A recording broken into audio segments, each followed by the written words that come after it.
So now we get into kind of the fun projects, and I'd also invite any of the other staff to jump in that have been involved or want to speak to anything I'm going to show, and then they'll all be given an opportunity as well just to share some of what they know with you. So this is the University Estates neighborhood, and this is over along College and Broadway, and they were one of our first neighborhoods that applied for street trees. And you can see the difference when they plant to what it looks like 15 years later. And with some of these grants, keep in mind if you applied for it once but you didn't get all the homes, apply the next year. They really saw once some were planted and people saw the benefits. I want to say it was maybe 5-6 years later they applied for a second grant for street trees because so many people were like, hey, I didn't get a tree that time. How do I get one? And talk to the neighborhood leader to say, we really want to, we want this on our street now, or we want it in our house. And so you can really see the benefit, and really for the community, how that makes just that lovely space of where they can walk and have shade. And then the other benefits that Richard could speak more to. But as far as even how that helps with air quality and everything else that a tree can help with. And there's different types of trees and different types of neighborhoods. So you'll see University Estates happens to be a flood irrigated, so they get big growth fast. Others, it might take them a little bit longer. These are two more recent ones. So in the Escalante neighborhood, a river runs from Apache to University and goes near the school and the park. So they wanted to put in some trees to kind of make that walk more shade. So you'll see these are just recent, so in their infancy, and it depends when we took the pictures. Sometimes it's winter when they aren't so big. And then in our Brentwood Cavalier neighborhood, you'll have some different landscape in the front. So Richard is a great resource to help you figure out the right tree. And so what tree fits in your neighborhood, what's going to thrive and do well and provide good shade. There's other areas with trees that are kind of common shared spaces. And Brentwood Cavalier, again, the previous picture showed a front of a home. But in this example, they used a grant for College Avenue where the city had come in and done some streetscape work. And they are on College between Broadway and Southern. And the city streetscape didn't have as many trees. And so they used a neighborhood grant to really supplement trees. And if you go down that stretch, you'll see there's great shade. And then that really helps that street frontage. And then in the University Park neighborhood, that's along Apache, there's a open ditch that goes through it, the George Ditch. And so they planted trees along there as well to provide shade. So you can think of trees, it doesn't have to be just in yards, it can be elsewhere. Here's some parks, and again, different types of parks. So you have some that have grass over there in Meyer Park. Hallman Park is one of our desert preserves, so the trees going in there are going to look different and be different, but still provide shade and those same benefits. And here's some more in Optimist Park. In Daly Park, they planted peach trees. So, community fruit trees where people can help themselves to peaches. And again, this is a wintertime picture, but, they really do produce fruit already. And Laura, I think that's been what, 4 or 5? Probably longer than I think that, that the trees have been. I think it's been about 4 years. And so those are doing really well in producing fruit already. Other ways of providing shade besides trees is, these are kind of, so with 20,000, you can build a lot, but you don't realize how expensive some of our different shade structures can be. So these are kind of some different ramada type without being the full ramada that can provide shade. In Clark Park, in their garden there, it was to the left, you can see that was designed by an artist, but still provides shade. It's Tom Stritch, who's a great local artist.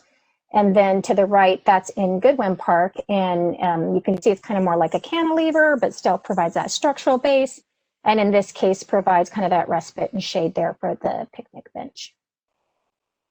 And then in Sella Park here, and this is an example as well, as the park itself is surrounded by a number of neighborhood and homeowner associations. So they've been also done a great job of like combining resources and applying jointly for different projects to benefit the neighborhood.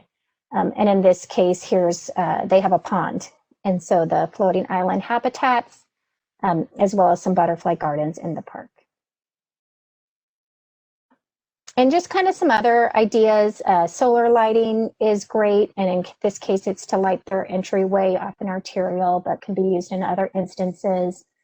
At Escalante, they have a community garden, and in this case, the cistern here helps to collect water that is used in the garden. Bike racks, you know, how are you getting to the park? Are you walking? Are you biking?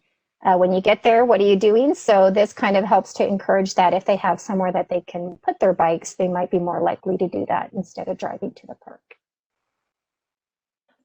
Again, with the gardens, there's different models in the city. And so Clark Park has rented garden beds.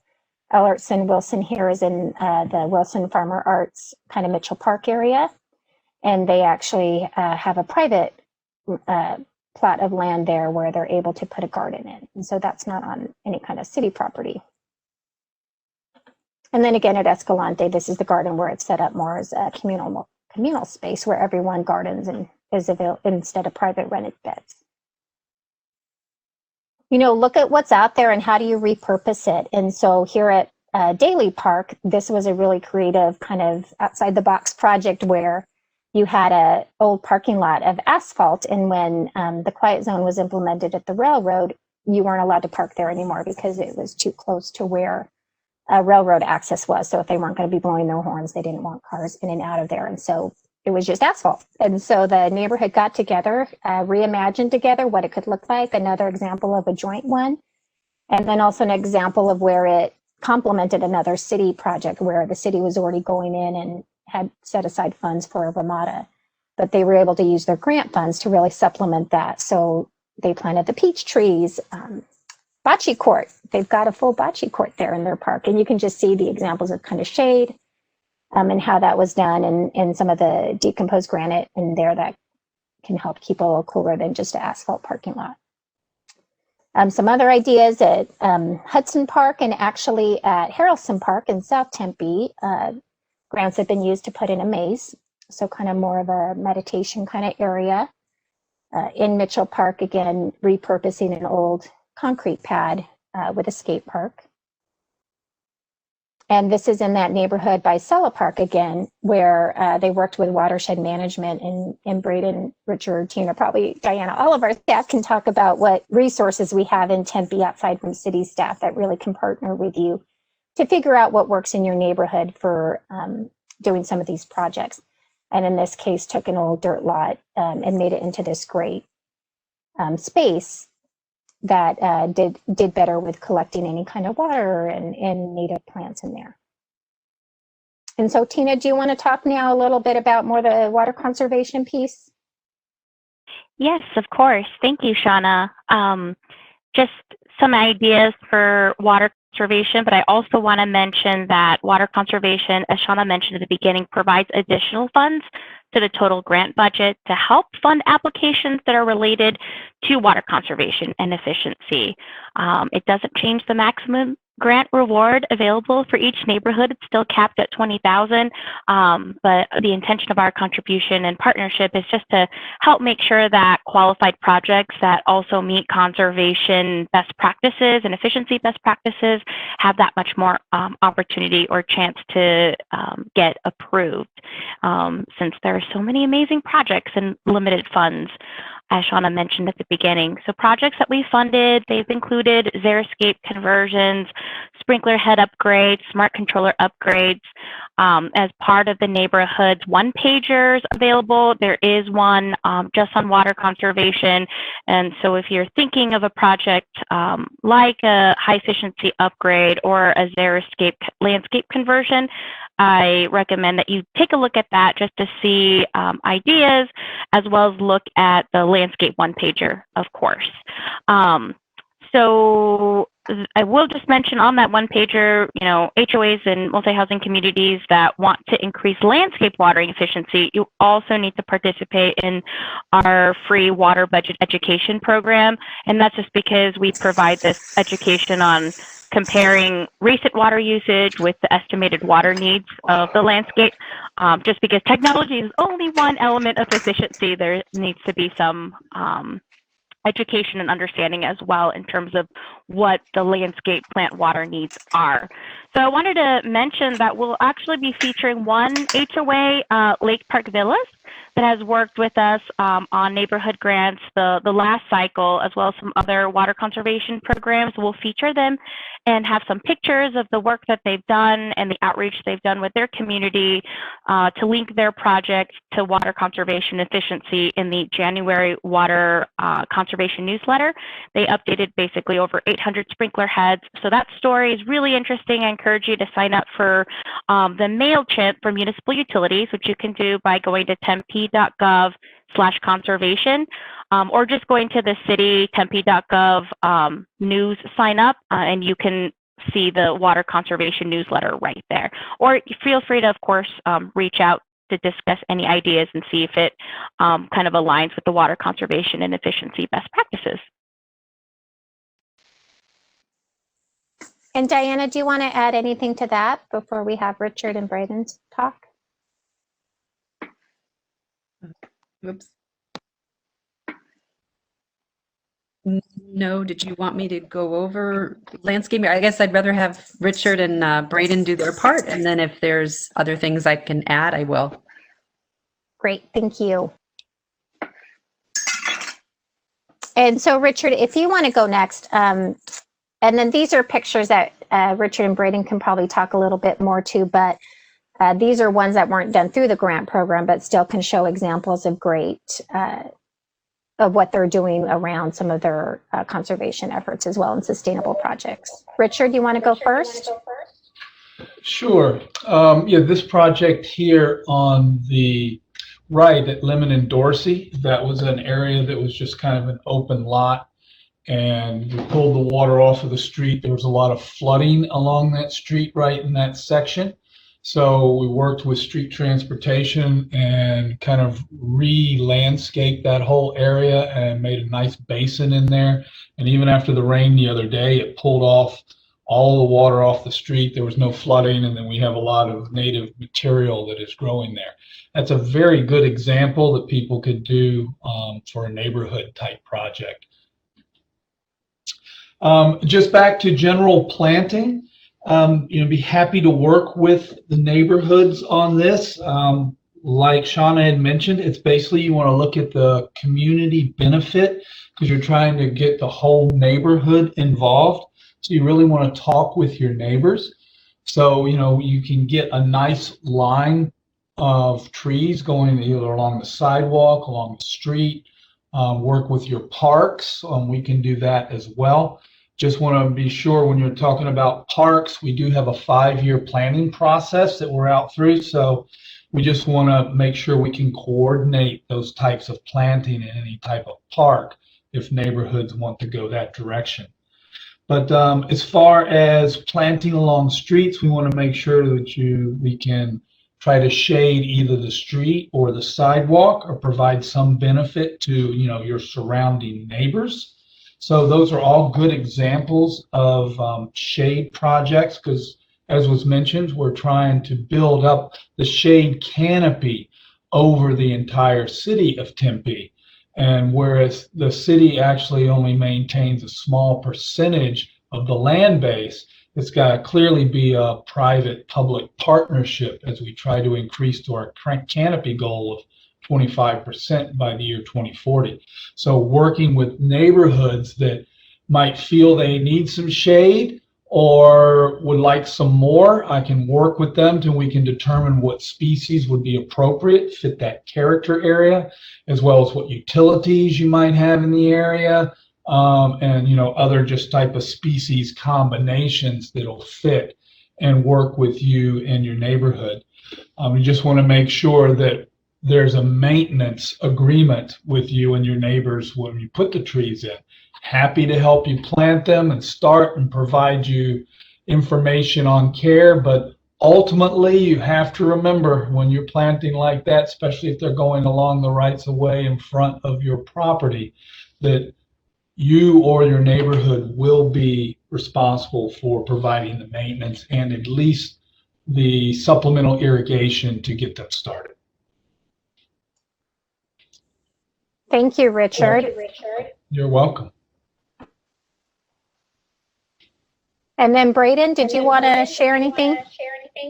Yeah, obviously, Richard is an amazing resource, and we are really interested in supporting you with any type of program that helps with our urban forests, that helps add vegetation to your neighborhoods, as well as works on stormwater. That's why projects like the one that Ann Till did that you saw earlier, and then this one that you see at Lemon and Dorsey are really exciting projects that can help cool your neighborhood and use rainwater as much as possible. So those are definitely ones that really fit well into our climate action plan work and our desire to see that type of green infrastructure projects spread through the city.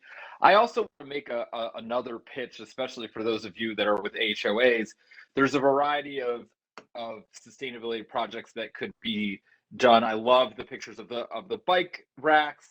There's been some organizations in the past that have worked on lighting conversion, so that HOAs that have swapped out outdoor lighting for LED lighting, that have been really strong projects that we'd love to see more of it if there's interest. There's also we haven't quite seen a project yet of a neighborhood that has decided to consider, or an HOA that's decided to consider electric vehicle charging. That's also another aspect of our action, or our climate action plan that a neighborhood could take on. So feel free to come and talk to me, whether it's energy efficiency projects or projects that fit with our climate action plan in terms of electric vehicles, or partnering with Richard on urban forestry or green infrastructure. My office is another resource for you. And everyone's direct contact information will be at the end when we get to the end of the slide, as well as online. So then you can reach out directly to them to get additional questions answered, or for more information on any of the projects that they had referenced. And then Diana, just if you don't feel you have to, but if you want to add anything before we kind of open it up for questions.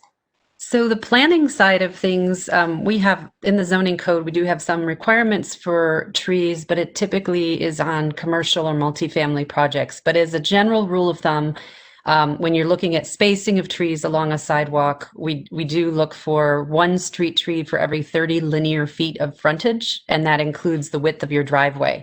So in larger lots, you might actually want to have 2 trees, if that's possible, through the grant program to provide that shade to the sidewalk.